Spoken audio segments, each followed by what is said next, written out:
ಬಿಹಾರ ಚುನಾವಣೆಯ ಫಲಿತಾಂಶವನ್ನ ಗಮನಿಸ್ತಾ ಇದ್ದೀರಿ. ಸದ್ಯದ ಟ್ರೆಂಡ್ ಅನ್ನು ನೋಡ್ತಾ ಇದ್ದೀರಿ. 139 ವಿಧಾನಸಭಾ ಕ್ಷೇತ್ರ, 139 ವಿಧಾನಸಭಾ ಕ್ಷೇತ್ರದಲ್ಲಿ ಎನ್ಡಿಎ ಮೈತ್ರಿಕೂಟ ಮುನ್ನಡೆಯನ್ನ ಕಾಯ್ದುಕೊಂಡಿದೆ. ಮತ್ತೊಂದು ಕಡೆ ತಾರಾಪುರ ಕ್ಷೇತ್ರದಿಂದ ಬಿಜೆಪಿಯ ಸಾಮ್ರಾಟ್ ಚೌಧರಿ, ಡಿಸಿಎಂ ಸಾಮ್ರಾಟ್ ಚೌಧರಿ ಮುನ್ನಡೆಯಲ್ಲಿದ್ದಾರೆ. ಲಖೀಸರಾಯ್ ಕ್ಷೇತ್ರದಲ್ಲೂ ಕೂಡ ಬಿಜೆಪಿಯ ಅಭ್ಯರ್ಥಿ ಬಿಹಾರದ ಅಖಾಡದಲ್ಲಿ ಇಬ್ಬರು ಡಿಸಿಎಂಗಳಿಗೆ ಮುನ್ನಡೆ ಸಿಗ್ತಾ ಇದೆ. ತಾರಾಪುರ ಕ್ಷೇತ್ರದಿಂದ ಬಿಜೆಪಿಯ ಸಾಮ್ರಾಟ್ ಚೌಧರಿ ಮುನ್ನಡೆಯಲ್ಲಿದ್ದಾರೆ. ಲಖೀಸರಾಯ್ ಕ್ಷೇತ್ರದಿಂದ ವಿಜಯ್ ಕುಮಾರ್ ಸಿನ್ಹಾ ಲೀಡ್ನಲ್ಲಿದ್ದಾರೆ. ಇಬ್ಬರು ಡಿಸಿಎಂಗಳು ಕೂಡ ಲೀಡ್ನಲ್ಲಿದ್ದಾರೆ. ಎನ್ಡಿಎ ಮೈತ್ರಿಕೂಟ ಮುನ್ನಡೆಯನ್ನ ಕಾಯ್ದುಕೊಂಡಿರುವುದು ಸದ್ಯದ ನಂಬರ್ಸ್ನ ನೋಡ್ತಾ ಇದ್ದೀರಿ. 139 ವಿಧಾನಸಭಾ ಕ್ಷೇತ್ರದಲ್ಲಿ.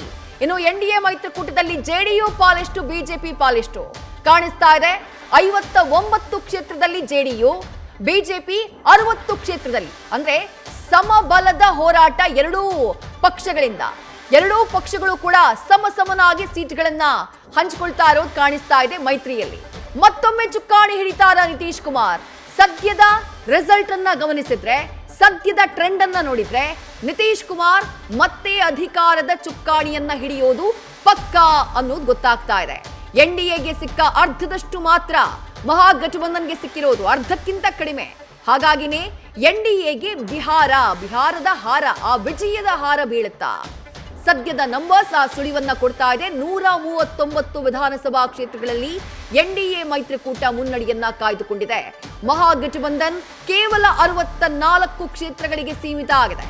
ಜನಸುರಾಜ್ ಪಕ್ಷ 3 ಕ್ಷೇತ್ರದಲ್ಲಿ ಮುನ್ನಡೆಯನ್ನ ಕಾಯ್ದುಕೊಂಡಿದೆ.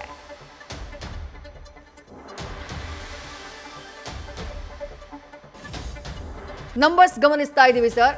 ನಂಬರ್ಸು ಪ್ರಶಾಂತ್ ಕಿಶೋರ್ ಅವರ ಜನಸುರಾಜ್ ಪಕ್ಷಕ್ಕೆ ಹೆಚ್ಚಿನ ಇಂಪ್ರೂವ್ಮೆಂಟ್ಸ್ ಏನು ಕಾಣಿಸ್ತಾ ಇಲ್ಲ. 1, 2, 3 ಈ ನಂಬರ್ಸ್ ನಲ್ಲೇ ಇದೆ. ಒಂದು ಕುತೂಹಲ ಅಂತೂ ಇದೆ, ನೀವಾಗಲೇ ಹೇಳಿದ್ರು ಕೂಡ, ವೋಟಿಂಗ್ ಪರ್ಸೆಂಟೇಜ್ ಎಷ್ಟು, ವೋಟ್ ಶೇರ್ ಎಷ್ಟು ತಗೊಂತಾರೆ, ಈ ಪಕ್ಷ ಎಷ್ಟು ತಗೊಳ್ಳೋದಕ್ಕೆ ಸಕ್ಸಸ್ ಆಗುತ್ತೆ, ಅಲ್ಲಿ ಗೊತ್ತಾಗುತ್ತೆ ಜನ ಎಷ್ಟರ ಮಟ್ಟಿಗೆ ಒಲವನ್ನ ತೋರಿಸಿದ್ದಾರೆ ಅಂತ ಹೇಳಿ. ಬಟ್ ನೀವು ನಿರೀಕ್ಷೆ ಮಾಡಿದ ಹಾಗೆ 3 ವರ್ಷ ವರ್ಕ್ ಮಾಡಿದ್ರು ದೊಡ್ಡ ಮಟ್ಟದಲ್ಲಿ ಒಂದು ಇಂಪ್ಯಾಕ್ಟ್ ಅನ್ನ ಕ್ರಿಯೇಟ್ ಮಾಡೋದಕ್ಕೆ ಸಾಧ್ಯ ಆಗಿಲ್ಲ ಅನ್ನೋದು ಸದ್ಯಕ್ಕೆ ನಂಬರ್ಸ್ ಹೇಳ್ತಾ ಇರೋದು. ಮುಂದೇನು ಸರ್ ಪ್ರಶಾಂತ್ ಕಿಶೋರ್ ಅವರ ನಡೆ ಮುಂದೇನು ಅಂತ ಹೇಳಿ? ಮುಂದೆ ಏನೂ ಇಲ್ಲ ಮೇಡಮ್. ಮುಂದೆ ನಾವು ಅರ್ಧ ಪಾದಯಾತ್ರೆ ಮಾಡಿದ್ವಿ. ಆಲ್ಮೋಸ್ಟ್ ಒಂದು 6,000 ಹಳ್ಳಿ ತಿರುಗಾಡಿದ್ವಿ. 1.5 ಲಕ್ಷ ಜನರ ಮೇಲೆ ಮೀಟ್ ಮಾಡಿದ್ವಿ. ಇನ್ನೂ ಉಳಿದಿರೋ ಆಲ್ಮೋಸ್ಟ್ ಇನ್ನೂ 18 ಜಿಲ್ಲೆ ಏನೋ ನಾವು ತಿರುಗಾಡಿದ್ವಿ. ಇನ್ನೂ 38 ಜಿಲ್ಲೆ ಇದೆ ಬಿಹಾರಲ್ಲಿ, ಇನ್ನೂ 20 ಜಿಲ್ಲೆ ಇದೆ. ನಮಗೆ ಜನ ಆಶೀರ್ವಾದ ಮಾಡಿರೋದಲ್ಲಿ ನೀವು ಬನ್ನಿ, ನಮ್ಮ ಹತ್ರ ಬನ್ನಿ ಅಂತ ಕೇಳ್ಕೊಂಡಿದ್ದಾರೆ.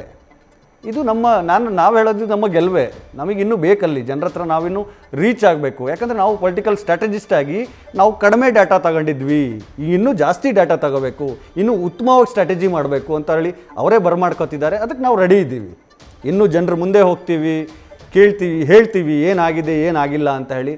ಇನ್ನೊಂದು, ನಿತೀಶ್ ಕುಮಾರ್ನ ಇವರು ಕೂರಿಸ್ತಾರೆ. ಯಾಕಂದರೆ ನವೆಂಬರ್ 11 ಸೆಕೆಂಡ್ ಫೇಸ್ ಎಲೆಕ್ಷನ್ ಹಿಂದೆ ಇವರಿಗೊಂದು ಭಯ ಹುಟ್ಟುತ್ತೆ, ಎಲ್ಲಿ ನಮಗಿಂತ ಜಾಸ್ತಿ ಬೇರೆ ಪಾರ್ಟಿ ಬರುತ್ತೆ ಅಂತ ಹೇಳಿ ಇದೇ ರಾಜನಾಥ್ ಸಿಂಗ್ ಮತ್ತು ಧರ್ಮೇಂದ್ರ ಪ್ರಧಾನ್ ಅವರು ನಿತೀಶ್ ಕುಮಾರೇ ನಿಮ್ಮ ಮುಂದಿನ ಮುಖ್ಯಮಂತ್ರಿ ಅಂತ ಘೋಷಣೆನೂ ಮಾಡಿಬಿಡ್ತಾರೆ.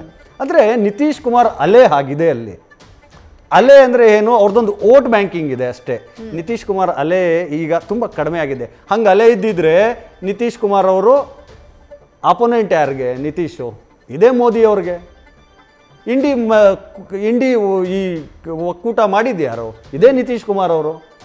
ನಿತೀಶ್ ಕುಮಾರ್ ಭಯ ಅಮಿತ್ ಶಾ ಮತ್ತು ಮೋದಿಗೆ ಜಾಸ್ತಿ ಇದೆ.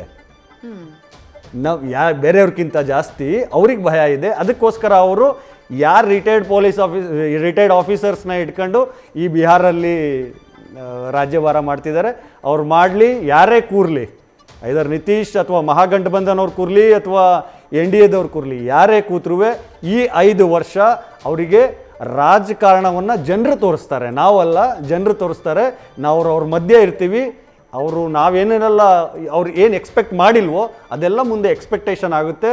ಅದು ಮುಳ್ಳಿನ ಇದು ಏನಂತಾರೆ, ಅದು ಹೂವಿನ ಚೇರ್ ಆಗಿರಲ್ಲ, ಪ್ರತಿಯೊಂದಿನೂ ಮುಳ್ಳಿನ ಚೇರ್ ಆಗಿರುತ್ತೆ. ಯಾಕಂದರೆ ಬಿಹಾರಲ್ಲಿ ಪೊಲಿಟಿಕ್ಸ್ ಡಿಫ್ರೆಂಟ್ ಆಗಿದೆ. ಜನ ತುಂಬ ಅಂದರೆ ತುಂಬ ಮೆಚ್ಯೂರ್ಡ್ ಇದ್ದಾರೆ. ಅವರು ಹೇಗಂದರೆ ಯಾವ ಕಡೆ ಹೋಗ್ತಾರೆ ಆ ಕಡೆ ಹೋಗಕ್ಕೆ ನೋಡ್ತಾರೆ, ಆ ಥರ ಜನ ಇದ್ದಾರೆ. ಆ್ಯಂಡ್ ಅವರು ಅವರಿಗೆ ಮುಂದಿನ ಬರೋ ದಿನದಲ್ಲಿ ಈ ಮ್ಯಾಜಿಕ್ ನಂಬರ್ ನೋಡ್ತಿದ್ದಾಗ ಅರಿವಾಗುತ್ತೆ, ಓ ಈ ಮ್ಯಾಜಿಕ್ ನಂಬರ್ ನಾವು ತಗೋಬಾರ್ದಾಗಿತ್ತು ಅನ್ನೋದನ್ನು ಅರಿವಾಗುತ್ತೆ. ನ್ಯೂಸ್ ಫಸ್ಟ್ ನಿರ್ಭೀತಿಯಿಂದ ನಿಮ್ಮ ಪರವಾಗಿ.